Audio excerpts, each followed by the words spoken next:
Hello everyone, आज हम लोग लेने वाले F5 का फाउंडेशन कोर्स 1 का unit 1 overview of Indian society का लेक्चर नंबर 12, जिसके अंदर आज हम लोग जो हमारे बचे हुए रीजनल वेरिएशन है उनको कवर करने वाले। देखो, लास्ट लेक्चर तक हमने ये जाना था, जो हमारे प्रीवियस जो रीजनल वेरिएशन थे 5, उनको हमने जाना था कि रीजनल वेरिएशंस क्या होते हैं। उसके बाद 5 रीजनल वेरिएशन के बारे में जाना था। ये जाना था कि क्यों नॉर्थ ईस्ट वाले जो है उतना ज़्यादा डेवलप्ड नहीं है, वहाँ पे सारी प्रॉब्लम्स क्यों दिखती है हमको, और साउथ वाले क्यों उतना प्रोग्रेस हो पा रहे हैं। तो ये सारी चीज़ें हमने लास्ट लेक्चर के अंदर देखी थी। अब आज हम लोग देखने वाले जो हमारे रिमेनिंग जो रीजनल वेरिएशन है उनको। तो हमारा 6th जो रीजनल वेरिएशन है वो है लेवल ऑफ अनएम्प्लॉयमेंट। मतलब किसी किसी जगह पे हम देखते हैं कि लोगों के पास काम नहीं है। जैसे अब गांव में जाएंगे तो गांव में काफ़ी सारे लोग आपको मिलेंगे जो घर पे बैठे हुए रहते हैं। उन लोग अभी मतलब काम ढूंढ रहे रहते हैं। उन लोग बोलेंगे आपको ऐसा कि अभी हमने मतलब फॉर्म वॉर्म भरा है, काम मिलेगा तो हम ढूंढ जाएंगे काम पे। तो काफ़ी सारे ऐसे लोग होते हैं। मतलब किसी स्टेट में जो है वो अनएम्प्लॉयमेंट ज़्यादा होता है तो किसी स्टेट में अनएम्प्लॉयमेंट कम होता है। तो वैसे ही हमारे इंडिया के अंदर देखा जाए तो पूरे इंडिया के अंदर अनएम्प्लॉयमेंट की सिचुएशन ख़राब है। लेकिन कुछ स्टेट्स है जहाँ पर अनएम्प्लॉयमेंट बहुत ज़्यादा है। जैसे कि जितने भी हमारे हाईली जो लिटरेट स्टेट है, जहाँ पे पढ़े लिखे लोग ज़्यादा है, जैसे केरला, गोवा, तमिलनाडु, ये सारी जो स्टेट्स है, इनकी जो 10% पॉपुलेशन है वो अनएम्प्लॉयड है। देखो, पहले तो 50% बूढ़े बच्चों को आप निकाल ही दो। उसके बाद जो 50% बच्चे 50% लोग बचते भी है, तो उसके अंदर जो 10% लोग हैं उनको कोई काम ही नहीं है, मतलब अनएम्प्लॉयड लोग हैं। वैसे ही हमारे जो गरीब स्टेट्स है, जो पुअर स्टेट्स है, जैसे उड़ीसा, बिहार, मध्य प्रदेश, यूपी, ये सारे जो स्टेट्स है, यहाँ पर देखा जाए तो लोग गरीब स्टेट्स है, लेकिन यहाँ पर अनएम्प्लॉयमेंट रेट जो है वो उनसे थोड़ा सा कम है। मतलब थोड़ा सा कम मतलब क्या, 7-8% ही है। मतलब 10% से कम ही यहाँ पर अनएम्प्लॉयमेंट रेट है। क्योंकि देखो, अब जैसे बिहार है तो बिहार में ज़्यादातर लोग जो है वो खेती करते हैं। 80% लोग जो है वो खेती के ऊपर ही काम करते हैं, जिसकी वजह से वहाँ पर अनएम्प्लॉयमेंट उतना नहीं है। 80% तो खेती करे, बचे हुए 20% में से मान लो 10% लोगों को तो काम ही मिल ही जाता है, और बचे हुए 10% जो है इधर उधर कुछ खुद का ही कुछ खोल लेते हैं। तो उसमें से मान लो हार्डली 5-6% लोग जो है उनको काम नहीं मिल पाता है। तो इसलिए पुअर स्टेट्स में अनएम्प्लॉयमेंट कम है, और जो लिटरेट स्टेट्स है वहाँ पर अनएम्प्लॉयमेंट रेट जो है वो ज़्यादा है। ठीक है। अब नेक्स्ट जो हमारा रीजनल वेरिएशन है वो है इंडस्ट्रियलाइजेशन का। मतलब क्या, इंडस्ट्रियलाइजेशन का मतलब होता है कि किसी भी जगह पर नई नई कंपनीज खुलना, नए नए जो कारखाने होते हैं उसको खुलना, जिसकी वजह से वहाँ का डेवलपमेंट हो सके और एम्प्लॉयमेंट बन सके, लोगों को काम मिल सके।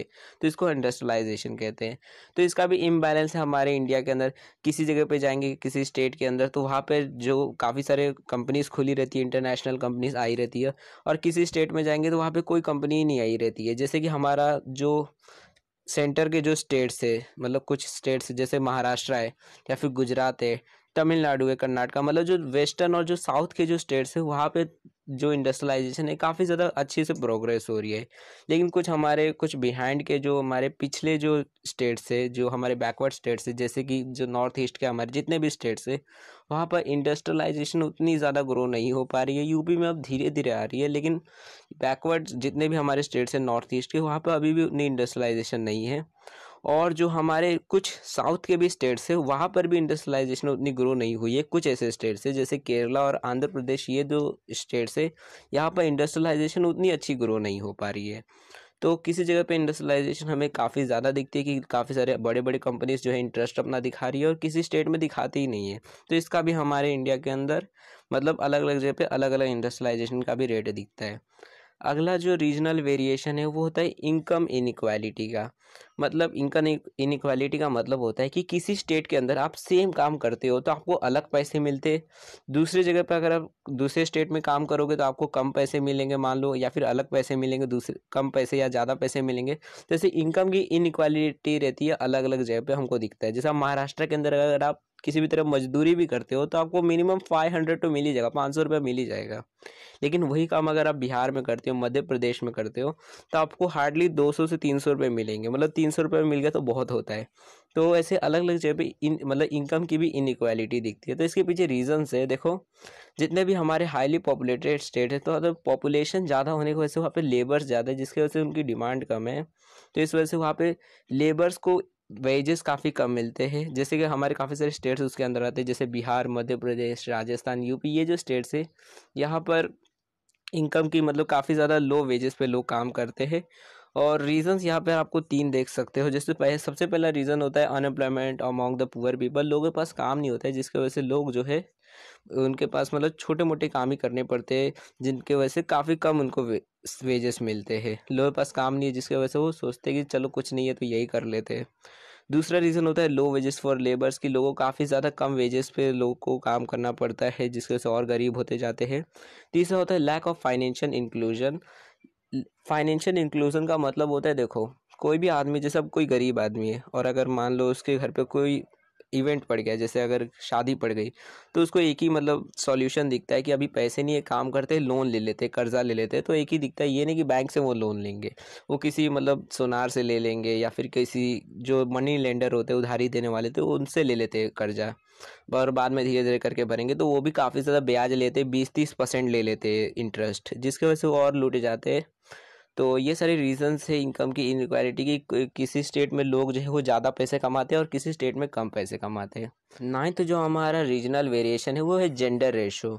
जेंडर रेशो का मतलब होता है कि कितने मेल्स पे कितनी फीमेल्स आती है, मतलब 1000 मेल्स है तो उसमें कितनी फीमेल्स उनके लिए हमारे इंडिया के अंदर है, इसको ही हम जेंडर रेशो कहते हैं। तो देखो इंडिया के अंदर हम पूरी इंडिया की बात करें तो 1000 मेल्स पे 940 फीमेल्स आती है, इतनी फीमेल्स आती है। लेकिन स्टेट्स की बात करें तो इसका इम्बैलेंस है, किसी स्टेट्स में ज़्यादा है जेंडर रेशो में, मतलब किसी स्टेट में मेल्स ज़्यादा है तो किसी स्टेट में फीमेल्स ज़्यादा है। जनरली देखोगे तो मेल्स की आपको पॉपुलेशन ज़्यादा दिखेगी फीमेल्स से। तो कुछ ऐसे स्टेट्स हैं जहाँ पर मेल्स की संख्या ज़्यादा नहीं है और फीमेल्स की संख्या ज़्यादा है, जैसे केरला है। तो केरला में फीमेल्स ज़्यादा और मेल्स कम है, मतलब 1000 फीमेल्स 1000 मतलब 1000 मेल्स पे इतनी ज़्यादा फीमेल्स पड़ती है, मतलब मेल्स से ज़्यादा वहाँ पे फीमेल्स है, लड़कियाँ ज़्यादा है। और लेकिन कुछ ऐसे भी स्टेट्स हैं जहाँ पर मेल्स की जो संख्या है वो ज़्यादा और फीमेल्स की संख्या कम है, मतलब लड़के ज़्यादा लड़कियाँ कम है। तो जैसे हरियाणा है, तो हरियाणा में लड़कों की ज़्यादा संख्या है और लड़कियाँ जो है वो कम है, मतलब 800 बस इतने ही लड़कियाँ है और लड़के इतने सारे हैं, मतलब लड़के ज़्यादा लड़कियाँ कम है। और रीज़न ये है कि पहले क्या होता था, हरियाणा में लड़कियों को मतलब पहले के टाइम पे पुरानी जो लोग थे उन लोग पहले लड़कियों को मार देते थे, जिसकी वजह से वहाँ पे उतनी ज़्यादा लड़कियाँ नहीं हो पाती थी। अब तो धीरे धीरे सब ठीक होते जा रहा है। दूसरा देखो पॉइंट क्या कहता है कि जो हमारे साउथर्न जो स्टेट्स है, मतलब नीचे वाले जो हमारे इंडिया है, वहाँ पर अगर हम लड़कियों की मेल और फीमेल रेशो की बात करें तो वहाँ पे लड़कियों की काफ़ी ज़्यादा अच्छी कंडीशन है कि लड़कियाँ ज़्यादा है नीचे वाले स्टेट, मतलब साउथर्न पार्ट में, कि लड़कियाँ ज़्यादा है लड़कों से या फिर उसके बराबर में, उसके आसपास में ही है, 980 960 ऐसे ही है। लेकिन जो हमारा ऊपर वाला जो इंडिया है, नॉर्थन स्टेट, वहाँ पे देखें तो लड़के ज़्यादा है और लड़कियाँ काफ़ी ज़्यादा कम है। मतलब ऐसे आपको दिखेगा कि 1000 मेल्स पे 920 मिलेंगे, 910 मिलेगा, ज़्यादा से ज़्यादा मिल गया तो 930-40 ऐसे मिलेगा। तो अलग अलग स्टेट्स में हमें अलग अलग दिखता है, नॉर्थ में थोड़ा कम दिखता है और साउथ में हमें ज़्यादा दिखते हैं फीमेल्स। तो जेंडर रेशो भी अलग अलग जगह पे अलग अलग है। 10वां जो हमारा रीजनल वेरिएशन और लास्ट रीजनल वेरिएशन है वो है लाइफ एक्सपेक्टेंसी का। इसका मतलब होता है कि आदमी कितने साल जीता है, कि कोई भी कितने साल जीता है, उसका अलग अलग जगह पे हमें अलग अलग दिखता है। मतलब क्या कि अगर हम नॉर्थ में जाते हैं तो वहाँ पे अलग दिखेगा कि वहाँ के लोग जो है वो कम समय में मर जा रहे हैं, और साउथ में दिखेगा कि अलग यहाँ के लोग जो है वो ज़्यादा समय तक जी रहे हैं। तो अलग अलग जगह पे हमें अलग अलग दिखता है लाइफ एक्सपेक्टेंसी रेट भी। तो देखो ये जो मतलब बेसिकली अलग अलग जगह पे हमें अलग अलग क्यों दिखता है, तो देखो बायोलॉजिकली अगर हम देखें, मतलब साइंटिफिकली देखें, तो फीमेल्स जो है मतलब लड़कियां जो है वो लड़कों से ज़्यादा साल जीती है। मतलब मान लो लड़का जो है अगर 70 साल जीता है तो लड़कियां 80 साल जीनी चाहिए, ठीक है, मतलब साइंटिफिकली देखें तो। लेकिन कुछ हमारे स्टेट्स है जहाँ पर फीमेल्स जो है वो काफ़ी कम जीते, जैसे हमारे जो नॉर्थ के स्टेट्स है, तो नॉर्थ के जितने भी ऊपर वाले स्टेट्स है वहाँ पर लड़कियों की मतलब लड़कियाँ जो है वो कम साल जीती है लड़कों से। मान लो लड़का जो है वो 70 जी रहा है तो लड़कियाँ जो है वो 65 to 70 के बीच में ही, मतलब उससे पहले ही लुढ़क जा रही है। अब देखो दूसरा पॉइंट में बता रहा है कि ऐसे कौन से स्टेट्स आते हैं नॉर्थ में। तो देखो जैसे बिहार है, मध्य प्रदेश है, यूपी है, तो यहाँ पे ये जो स्टेट्स, यहाँ पे लाइफ एक्सपेक्टेंसी रेट जो है फीमेल्स का काफ़ी ज़्यादा कम है मेल से, मतलब मेल ज़्यादा जीते हैं यहाँ पर, फीमेल्स कम जीती है।